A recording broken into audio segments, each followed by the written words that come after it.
Abidjan, le 11 août 2014, l'Afrique de l'Ouest en état d'alerte en raison de la propagation du virus Ebola.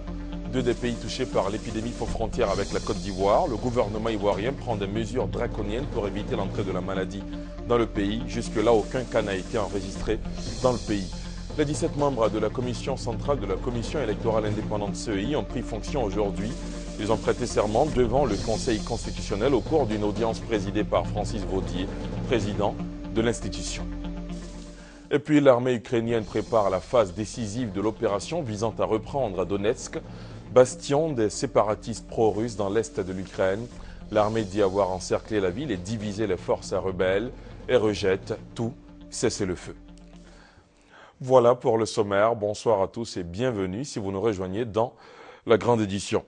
Dans ce journal également, le grand format de la rédaction, comme tous les lundis. Ce soir, on s'intéresse aux sapeurs-pompiers militaires qui totalisent 40 années au service de la nation. Quel bilan, quelle perspective à suivre dans un peu plus d'un quart d'heure.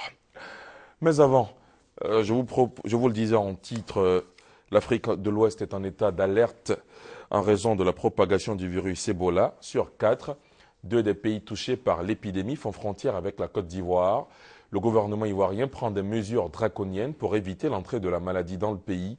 Des dispositions sanitaires annoncées ce matin lors d'une conférence de presse animée par plusieurs membres du gouvernement, dont la ministre de la Santé. Raymond Goudou Kofi est formel. Jusque-là, aucun cas d'Ebola n'a été enregistré dans le pays. Les précisions d'Hamza Diaby. Le devoir d'un gouvernement responsable, c'est d'anticiper sur tous les risques auxquels sa population peut être exposée et selon ces risques d'ajuster les moyens de riposte. Ce sont là les premiers mots de Bruno Koné, le porte-parole du gouvernement face à la cinquantaine de journalistes qui a effectué le déplacement ce lundi pour fermer la porte de notre pays au virus Ebola et cela de façon sûre et définitive. La Côte d'Ivoire renforce son dispositif. Le gouvernement de Côte d'Ivoire décide des mesures suivantes. 1. La suspension jusqu'à nouvel ordre des vols d'Air Côte d'Ivoire à destination et en provenance des pays affectés par la maladie à virus Ebola. 2. L'interdiction jusqu'à nouvel ordre à toutes les compagnies aériennes de transporter des passagers en provenance des pays touchés par la maladie à virus Ebola à destination de la Côte d'Ivoire. 3. Tous les passagers, à leur arrivée à l'aéroport Félix Houphouët-Boigny, seront soumis à la prise de température à l'aide d'un thermomètre à infrarouge. 4. Le renforcement des mesures de contrôle sanitaire et de screening aux frontières terrestres, aériennes et maritimes, avec une forte implication des autorités préfectorales, coutumières et religieuses. À ces mesures s'ajoute le renforcement de la protection des agents de santé dans l'exercice de leurs fonctions et la mise en place d'un dispositif de prise en charge des éventuels malades. Bruno Koné a indiqué que les dispositions et mesures préventives prises jusqu'à ce jour restent également en vigueur. Éviter de chasser les gibiers, singes, chimpanzés, chauves-souris, agoutis, antilopes, porcs-épics. Éviter la consommation de viande de brousse. Éviter la manipulation d'animaux morts de causes inconnues ou retrouvés malades dans la forêt. Face à la rumeur qui fait état de suspects ou de cas déclarés en Côte d'Ivoire, le gouvernement persiste et signe. Nous ne l'avons pas. Au moment précis où je vous parle, nous n'avons pas de cas d'Ebola déclarés. Et certainement que nous n'en aurons jamais si et seulement si ces mesures étaient, selon Raymond Goudou Kofi, respectées à la lettre et par tous. Et pour aider à éviter que la fièvre Ebola ne se déporte en Côte d'Ivoire, plusieurs entreprises commerciales réunies au sein de la Chambre de commerce et d'industrie libanaise de Côte d'Ivoire ont fait un geste ce matin. Elles ont fait don d'un lot de gel hydroalcoolique pour la désinfection des mains, dont d'une valeur de 11 500 000 francs CFA reçus par la ministre de la Santé à son cabinet. Les précisions d'Hamza Diaby. La maladie à virus Ebola est désormais une urgence de santé publique de portée mondiale. La Côte d'Ivoire met tout en œuvre pour éviter le premier cas sur son sol. Et c'est l'affaire de tous. En tout cas, les industriels libanais de Côte d'Ivoire ne veulent pas rester en marge de cette lutte contre la fièvre hémorragique. Nous avons répondu spontanément et rapidement à la demande de Madame le ministre. On a apporté pour environ 12 millions de produits, de gel pour pouvoir se laver les mains. Ce produit va servir à stériliser les mains, à pouvoir se laver au niveau des ports, des aéroports, et ainsi de suite. La mobilisation de ressources de fonds auprès d'entreprises citoyennes lancée par le ministère de la Santé et de la lutte contre le sida a donc été entendue. Elle se justifie par le fait que le gouvernement a pris des mesures en termes d'hygiène publique. Depuis hier, le gouvernement recommande qu'on ne se salue plus, qu'on n'utilise plus les serrements de main, qu'on évite les accolades, mais cela passe obligatoirement par une des premières mesures que nous avons conseillées dès l'avènement de ce virus Ebola en Afrique de l'Ouest, c'est de se laver régulièrement les mains. Alors on se lave les mains avec de l'eau et du savon, plus particulièrement, mais quand on n'en a pas, quand on n'en dispose pas, on se lave les mains avec un produit antiseptique, souvent un gel antiseptique. Ces 25 000 gels hydroalcooliques pour la désinfection des mains seront remis aux chefs coutumiers, aux préfets, aux leaders communautaires, aux leaders religieux pour qu'ils les fassent utiliser par la population. Une simulation grandeur nature aura lieu le 14 août prochain dans l'ouest du pays pour préparer au maximum nos agents de santé à un éventuel cas. Faut-il le souligner, aucun cas, je dis bien aucun cas d'Ebola n'a été jusqu'ici détecté en Côte d'Ivoire. Les mesures préventives contre l'épidémie évoquées à l'instant par la ministre de la Santé devraient permettre d'éviter que la maladie s'invite ici en Côte d'Ivoire. Et le bien fondé de ces mesures sanitaires a justement été expliqué aux représentants à Abidjan des pays déjà touchés par la maladie. Ils ont été approchés par le chef de la diplomatie ivoirienne. Charles Kofi Dibi leur a aussi transmis toute la compassion du gouvernement ivoirien pour les familles victimes de la fièvre hémorragique. Sidonie Davila. Aux ambassadeurs des pays touchés par la maladie à virus Ebola, le ministre des Affaires étrangères, Charles Kofi Dibi, a expliqué le sens de la décision des autorités ivoiriennes. Il a aussi manifesté au nom du président de la République la solidarité du peuple ivoirien à l'endroit des familles victimes. Si je vous ai demandé de nous réunir ce matin, c'est surtout solliciter la compréhension de vos gouvernements, mais que cela n'entame en rien la nature de nos relations. Vous savez qu'on a des ressortissants de part et d'autre, et donc c'est pour protéger toutes ces populations que nous prenons ces mesures. Les ambassadeurs de la Guinée, du Libéria et du Nigeria sont tous conscients du problème de santé publique que représente cette maladie. Ils ont assuré le ministre de leur bonne compréhension. Et nous savons que ce n'est pas de gaieté de cœur que vous le faites. La décision prise par le gouvernement ivoirien n'entamera rien. Les bonnes relations qui existent entre la Guinée et la Côte d'Ivoire. Nous comprenons la situation et c'est pour le bien-être de notre peuple. Alors je vais transmettre le message et je peux vous assurer que de la compréhension de mon gouvernement. Je vais transmettre le message à mon gouvernement. C'est un problème qui dépasse nos frontières. Nous essayerons ensemble de trouver des solutions. La Sierra Leone n'ayant pas de représentation diplomatique en Côte d'Ivoire, l'ambassadeur du Libéria est chargé de transmettre le message du ministre Charles Kofi Dibi à son homologue de la Sierra Leone en fonction au Libéria. Et ces images du retour du chef du gouvernement ivoirien à Abidjan, Daniel Kablan-Duncan, revient des États-Unis, où il représentait le chef de l'État au sommet États-Unis-Afrique, organisé pour donner un coup d'accélérateur à la nouvelle coopération américano-africaine. Le Premier ministre était invité notamment à un dîner offert à la Maison-Blanche aux chefs d'État et de gouvernement présents dans la capitale fédérale américaine, Washington, D.C. Daniel Kablan-Duncan, de retour au Bercail, a fait le point de son séjour américain. Il annonce de bonnes nouvelles pour la Côte d'Ivoire. Je vous propose de l'écouter.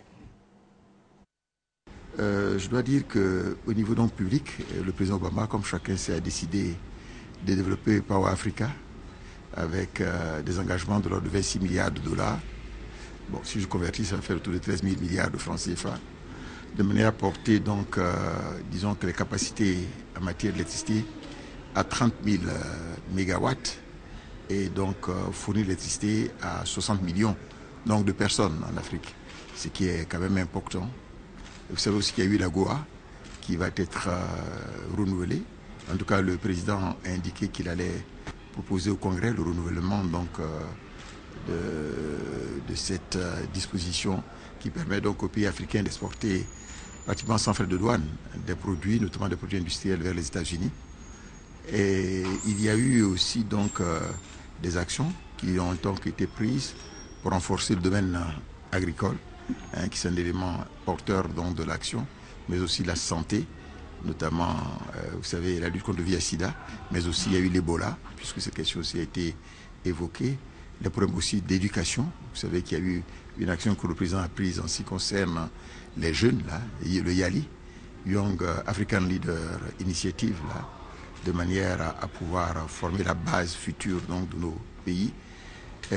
Disons que ces actions-là vont permettre, en complément de ce que fait le Exim Bank des États-Unis avec le MCC et avec l'OPIC, disons que de décupler les relations économiques et commerciales entre les États-Unis et l'Afrique. C'était une réunion donc importante. Nous-mêmes, disons qu'avec la délégation, en marge donc des réunions donc officielles, nous avons rencontré beaucoup donc d'opérateurs économiques, d'abord les gens de la Chambre de commerce donc des États-Unis, mais aussi beaucoup donc de groupes privés qui voulaient nous voir. Et certains vont venir ici avant la fin du mois donc d'août, notamment le groupe Marlan, qui veut faire des hôtels ici et donc des développements logistiques sur le port d'Abidjan. Il y a donc un certain nombre d'investisseurs dans le domaine financier qui viendront ici. D'ici donc la fin du mois, enfin il y a un grand programme de gens qui vont venir. C'était une excellente réunion. Je suis certain que, vous savez, quand les États-Unis décident quelque chose, ils y mettent les moyens. Et je pense que dans les 5 années à venir, il va y avoir au moins un décuplement des échanges entre les États-Unis et l'Afrique, parce que ces échanges sont encore faibles. À la une de l'actualité politique, les 17 membres de la commission centrale de la Commission électorale indépendante, CEI, ont pris fonction aujourd'hui. Ils ont prêté serment devant le Conseil constitutionnel au cours d'une audience présidée par Francis Vaudier. Le président du Conseil constitutionnel a invité les membres de la commission à un devoir de responsabilité et d'impartialité dans l'exercice de leurs fonctions. Michel Digré. Numéro 2004. Les 17 membres de la commission centrale de la CEI ont désormais la capacité d'exercice de leur mission après la prestation de serment devant le Conseil constitutionnel. Ils s'engagent ainsi à remplir fidèlement leurs fonctions, à l'exercer en toute indépendance et impartialité, et ce, dans le respect de la Constitution et du Code électoral. Ils garderont également le secret des délibérations des votes, même après la cessation de leurs fonctions. La prestation de serment est un acte fondamental qui marque l'entrée en fonction des intéressés en qualité de membres de la commission centrale de la commission électorale indépendante. Monsieur Dao Bakari. Je le jure. Monsieur Amani Ipou Félicien. Je le jure. Les membres de la commission centrale de la CEI entendent jouer pleinement leur partition pour la réussite des élections générales à venir. Je suis donc venu apporter ma pierre aux côtés de tous les autres amis pour que cette commission puisse nous aider à sortir de ce que nous avons vécu ces derniers temps. C'est un engagement extrêmement lourd. Je crois que la meilleure manière d'aimer les Ivoiriens, c'est de faire notre travail avec beaucoup plus de conscience et puis de respecter la loi ivoirienne. Les élections sont des périodes extrêmement difficiles en Afrique, pas seulement en Côte d'Ivoire. Et nous, en tant que membres de cette institution, nous avons le devoir, nous avons la responsabilité de faire en sorte que tout se passe dans les conditions les meilleures. Nous allons faire en sorte, en tant que société civile, que nous travaillons dans la cohésion et pour que la population ivoirienne ait confiance en cette commission et que nous puissions aller à des élections apaisées. C'est le 8 août dernier et que le président de la République a signé le décret portant composition, organisation, attribution et fonctionnement de la commission électorale indépendante. Le président du comité interparlementaire de l'UEMOA et le chef du Parlement bissau-guinéen ont échangé aujourd'hui avec le président de l'Assemblée nationale de Côte d'Ivoire. Le premier souhaite l'appui de la Côte d'Ivoire pour l'installation du Parlement de l'UEMOA, quand le second sollicite la coopération entre le Parlement de son pays et celui de la Côte d'Ivoire. Le compte rendu de Léon Bro. Le président de l'Assemblée nationale de la Guinée-Bissau chez son homologue ivoirien. Une visite de courtoisie mise à profit par Cipriano Kassama pour recueillir les conseils, avis et suggestions de Guillaume Soro en vue de mieux conduire ses activités parlementaires. Bien plus, le chef du Parlement bissau-guinéen veut réactiver la coopération entre son institution et l'Assemblée nationale sœur de Côte d'Ivoire. J'ai trouvé à l'égard du président Soro toute sa disponibilité. Il a donné des orientations à ses collaborateurs, surtout à Madame la Présidente de la Commission pour la politique externe, d'activer notre relation au niveau de la Guinée-Bissau et le Côte d'Ivoire pour les deux parlements. Le président Ouattara, en tant que président de la CEDEAO, a tout fait pour qu'aujourd'hui la Guinée-Bissau retourne à l'ordre constitutionnel. Je suis venu aussi remercier le président Soro de tout son travail, de tout ce que le gouvernement et le peuple ivoirien ont fait à l'égard de la Guinée-Bissau et son peuple. Après le chef du Parlement bissau-guinéen, le président de l'Assemblée nationale a échangé avec le président du comité interparlementaire de l'UEMOA. Victor Dagnan est venu solliciter l'appui de la Côte d'Ivoire pour l'installation du Parlement de l'UEMOA. Le 1er février 2014, nous avons assisté à l'entrée en vigueur des actes portant création du Parlement de l'UEMOA. Ceci, c'est grâce à la Côte d'Ivoire. La Côte d'Ivoire est toujours sollicitée et ses énergies sont sollicitées pour qu'on puisse rapidement passer à l'étape supérieure et peut-être finale par rapport aux procédures, l'étape d'installation du Parlement. Comme Victor Dagnan, le chef du Parlement bissau-guinéen est en terre ivoirienne dans le cadre de la 34e session du comité interparlementaire de l'UEMOA, une session budgétaire prévue pour se tenir du 11 au 21 août 2014. Justement, Abidjan abrite jusqu'au 21 août prochain la 34e session du comité interparlementaire de l'UEMOA, une rencontre d'échange et de renforcement de coopération entre les parlements des États membres de l'UEMOA. La rencontre a été ouverte ce lundi en présence du chef du Parlement ivoirien Guillaume Soro, vous le voyez sur ces images. Les travaux qui débuteront demain devront permettre d'arrêter les prévisions d'activité et le budget du comité interparlementaire de l'UEMOA pour l'année 2015. Également au programme, le compte-rendu de la mission d'observation des élections en Guinée-Bissau et 4 communications relatives, notamment au rapport de la Cour des comptes de l'UEMOA et le plan de développement du CAMES, le Conseil africain et malgache pour l'enseignement supérieur. Autre sujet, le ministre des Transports était ce matin face à la presse. Gaoussou Touré s'est prononcé sur les fraudes constatées dans la délivrance des titres de transport.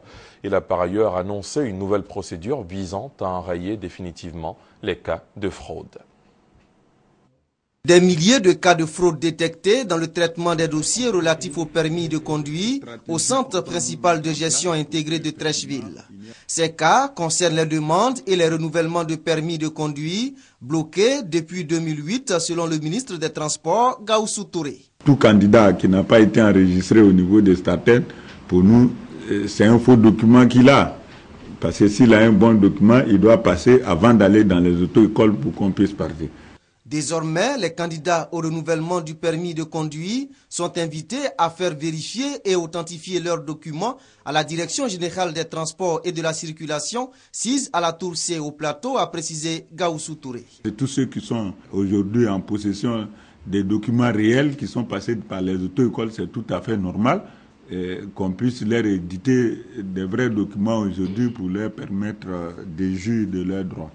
Le ministre des Transports s'est également prononcé sur l'intégration des anciens agents de la SONATT et de la GETU. Sur 400 agents au niveau de la SONATT, il y a 366 qui avaient déjà déposé leur dossier. Il n'y a que 80 dossiers conformes. Au niveau de la GETU, il n'y a pas de problème, parce que sur 62 agents attendus, les 62 ont déposé le dossier et ce sont des dossiers complets. Répondant aux préoccupations des journalistes sur la décentralisation des opérations de permis de conduire, le ministre des Transports a indiqué que plusieurs centres seront ouverts avant la fin de l'année sur toute l'étendue du territoire national. En plus du centre de gestion intégré de Trècheville, les centres de gestion intégrés de Bouaké, d'Aloa et Yamoussoukro sont opérationnels. En bref, le président du PDCI-RDA, Henri Konan Bédié, a reçu ce matin une délégation de l'Alliance des forces démocratiques de Côte d'Ivoire, conduite par le président du Front populaire ivoirien, Pascal Affi N'Guessan, à sa résidence de Daoukro. Les discussions ont porté sur la tenue d'élections apaisées en 2015, la mise en place d'une commission électorale indépendante consensuelle et d'autres questions relatives à la vie de la nation. Le compte-rendu complet de Maïsako dans nos prochaines éditions. L'opération de libération des ouvrages d'assainissement annoncée par le gouvernement a effectivement démarré ce lundi. On en reparlera tout à l'heure. Le temps pour nous de vous proposer ces images de la ville de Mans qui a accueilli la célébration officielle de la journée nationale de l'arbre, édition 2014, ce lundi 11 août.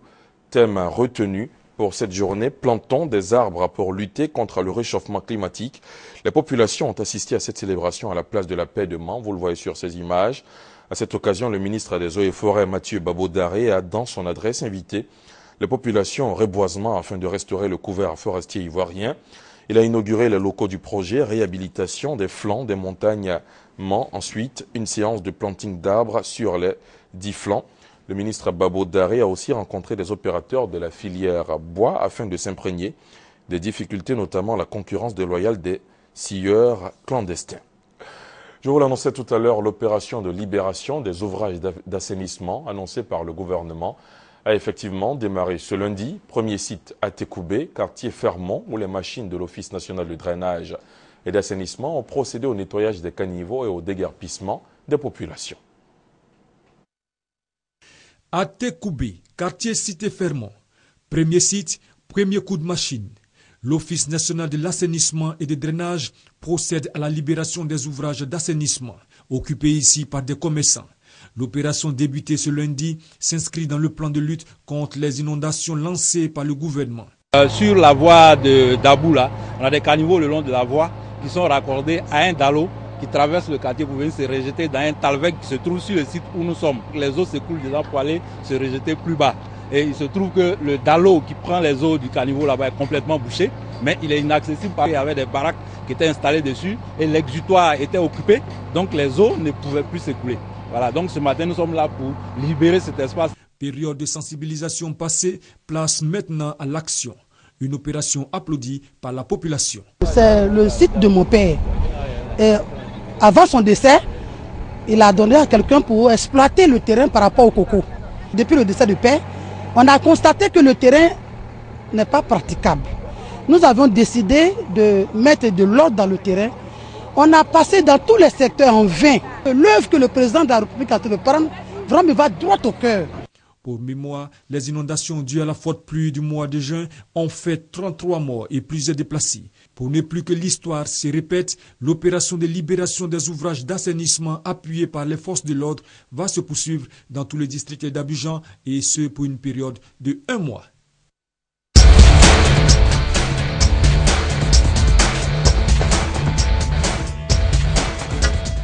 On les appelle les soldats du feu. Eux, ce sont les sapeurs-pompiers militaires de Côte d'Ivoire. Leur mission, assurer la sécurité des personnes et des biens et répondre aux besoins de toute situation de détresse. Aujourd'hui, le groupement des sapeurs-pompiers militaires de l'Indénié s'apprête à célébrer ses 40 années d'existence autour du thème « 40 ans au service de la nation, bilan et perspective ». Avant l'événement, coup de projecteur sur cette unité militaire spécialisée, un sujet signé Abou Sanogo. Pont Général de Gaulle, ce lundi matin, il est 11h30. Et là, un individu tenta de se suicider. Alerté, une équipe de pompiers se rend immédiatement sur les lieux. À sa vue, l'homme se jette à l'eau. Les pompiers aussi. Promptement, ils réussissent à sortir l'infortuné de l'eau à temps. Ceci est un exercice de sauvetage. Vu l'urgence qui s'imposait à nous, nous avons engagé 2 plongeurs arrivés dans l'eau. Les 2 plongeurs ont réussi à récupérer la victime qui, heureusement, était encore en surface. C'est-à-dire, elle était à la première étape de la noyade qui est l'agitation en surface. Et après cette récupération-là, pour amener les plongeurs et la victime à la berge, nous avons engagé notre CSL, qui veut dire le canot de sauvetage léger, qui a récupéré ces 3 personnes-là et ensuite les a ramenées à la berge. C'est l'une des missions des sapeurs-pompiers militaires. De cette mission découle des actions de formation, de prévention, tout ce qui peut concourir à assurer la protection des personnes. Créé en 1974, le groupement de sapeurs-pompiers militaires célèbre cette année son 40e anniversaire autour du thème 40 ans au service de la nation, bilan et perspective. 40 ans, c'est l'âge de la maturité et il est bon pour nous de marquer un arrêt pour faire le bilan de nos actions et puis envisager les perspectives afin de pouvoir présenter aux autorités les ambitions du corps. Un mois de célébration pour nous permettre de faire connaître le GSPM de l'intérieur. Le groupement de sapeurs-pompiers militaires assure également la formation des personnels en matière de prévention en sécurité incendie. Son personnel est d'abord militaire. Nos officiers sont issus de l'école des forces armées de Zambakro. Les sous-officiers, soit de l'école nationale des sous-officiers d'active, ou bien issus des militaires du rang. Donc les personnels du GSPM sont d'abord des militaires et ensuite formés en interne pour être des sapeurs-pompiers. Au sein de cette unité militaire spécialisée, la politique du genre est respectée. Il y en a une trentaine sur les 1400 que nous sommes. Ce sont des personnels qui sont traités dans les mêmes conditions que leurs homologues masculins. La même formation, les mêmes tâches et les mêmes missions. Le groupement dispose d'un bureau prévention. Nous validons des dossiers qui viennent pour l'attribution du permis de construire. Également, le GSPM est membre de la commission interministérielle de contrôle des immeubles de grande hauteur. Également, il est membre de la commission de validation des plans d'opération internes qui sont imposés à tout établissement industriel. Mais en plus, au-delà de cela, nous les accompagnons dans les formations. Partout en Côte d'Ivoire, le groupement de sapeurs-pompiers militaires intervient. Ces casernes sont implantées à Abidjan, Bouaké, Yamoussoukro et depuis quelques semaines à Korogo. La caserne la plus au nord était il y a peu limitée à Bouaké. Ça veut dire que la caserne de Bouaké avait un domaine de compétences très étendu qui partait jusqu'à la frontière nord. Donc la décision de nos autorités de mettre en place une caserne, la 6e caserne d'incendie du GSPM à Korogo, nous permet de réduire les distances et de faire face à beaucoup de besoins qui sont ressentis dans tout le département, dans même toute la région. Voici le centre de coordination des opérations et de transmission. C'est ici que transitent tous les appels de secours, au nombre desquels de nombreux appels fantaisistes. Le 180 est un numéro gratuit. Abuser de ce numéro d'appel gratuit, c'est faire du tort à ceux qui en ont besoin. Pour cela, nous avons été vraiment obligés de mettre en place des lignes d'appel cellulaires pour que ceux qui sont vraiment dans le besoin de secours puissent nous joindre sans trop de difficultés. Malgré leur bonne volonté, il est reproché aux pompiers leur état sur les sites d'intervention. Il arrive que certaines personnes appellent et qui vous disent « Allô les pompiers, venez vite, il y a le feu, ça brûle et la personne raccroche. On va où? Il n'y a pas d'adresse, on ne sait pas où c'est. Lorsque l'appel est bien orienté, les délais pour se rendre sont liés à certains facteurs. L'encombrement des routes, les embouteillages. Certains quartiers sont totalement inaccessibles. Ce quarantenaire a pour objectif d'informer et de sensibiliser sur l'initiation aux gestes élémentaires, de répondre aux besoins de toutes les situations de détresse et de favoriser le rapprochement entre les unités et forces républicaines de Côte d'Ivoire et les populations. Au cinéma, il n'y a plus qu'Hollywood. Il faut désormais compter avec le Nigérian Nollywood, deuxième fournisseur cinématographique après l'Indien Bollywood. Une place obtenue après 4 décennies à force de volonté et d'ingéniosité. Nollywood, l'industrie a fêté ses 20 ans en 2013. Des bobines celluloïdes au disque dur, des caméscopes, que de chemins parcourus. La rédaction vous propose pour le premier épisode de cette série de reportages un passage en revue des principales étapes de l'avènement de ce géant du cinéma africain. Un sujet de Christelle Menant. Il y a un avant et un après Nollywood dans l'histoire du cinéma nigérian. À l'origine, des pionniers tels que Hubert Ogunde ou Ola Balogun. Nous sommes dans les années 70.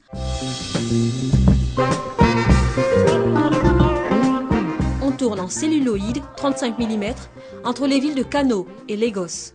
The Rise and Fall of Dr. Oyonousi.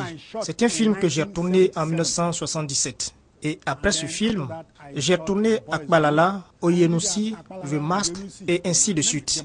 Tous sont des films en celluloïd.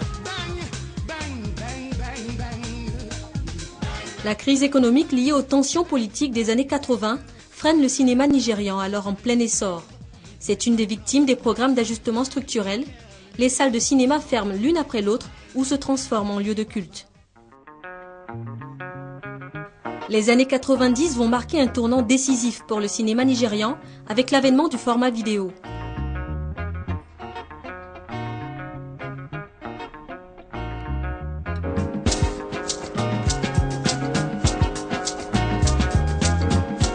Des techniciens au chômage reconvertis en metteurs en scène se mettent à produire des films indépendants à petit budget. C'est la naissance du home vidéo, les cassettes vidéo envahissent le marché, le terme Nollywood prend alors tout son sens. Nollywood tel que connu aujourd'hui n'existe que depuis hier, 20 ans. L'industrie Nollywood existe depuis un certain temps. Mais le thème Nollywood en tant que tel est devenu une référence parce qu'il représente aujourd'hui tout film produit au Nigeria et même dans toute l'Afrique. Un script, un caméscope, quelques acteurs et le film est dans la boîte, ou plutôt sur le disque dur. Et même si la qualité n'est pas toujours au rendez-vous, le phénomène devient populaire. 2013, Nollywood fêtait son 20e anniversaire. Fidèle à son dynamisme des débuts, la qualité de ce cinéma s'aligne de plus en plus sur les standards internationaux. Les moyens techniques évoluent, la haute définition fait son arrivée, le budget moyen des films augmente peu à peu. Le cinéma est un vrai business au Nigeria. Il est tout à fait possible de produire des films à Nollywood, des films très rentables. Les premiers films produits coûtaient moins de 3 millions de francs CFA. Aujourd'hui, on parle d'une industrie chiffrée en milliards de francs CFA. Mieux, le cinéma nigérian s'exporte. Le marché francophone africain est en passe d'être conquis grâce au doublage et sous-titrage. Paris accueille sa deuxième Nollywood Week cette année 2014. Certains films remportent des prix lors de festivals de cinéma. On enregistre même quelques coproductions avec Hollywood. Le cinéma nollywoodien émerge.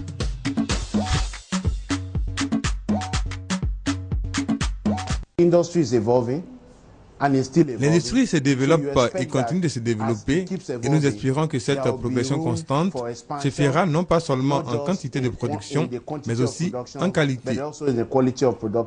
Le ton est donné, le monde entier a les yeux rivés sur ce cinéma qui en veut et ne s'en laisse pas compter. Un grand frère, comme le dit Chief Eddy, autour duquel est clos un Riverwood au Kenya, un Gollywood au Ghana et aussi un Babywood en Côte d'Ivoire. Mais tout cela, c'est du cinéma africain.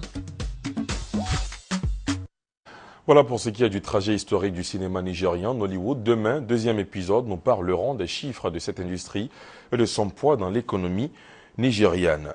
À l'étranger, en bref et en image pour terminer, l'armée ukrainienne prépare la phase décisive de l'opération visant à reprendre à Donetsk, bastion des séparatistes pro-russes, dans l'est de l'Ukraine, après avoir totalement encerclé la ville et divisé les forces rebelles, a déclaré aujourd'hui le porte-parole de l'armée ukrainienne. C'est la fin de ce journal. Merci de l'avoir suivi. À 21h, retrouvez toute l'équipe de RTI Sport dans Lundi Sport. Moi, je vous dis à demain. Excellente soirée. Bonsoir.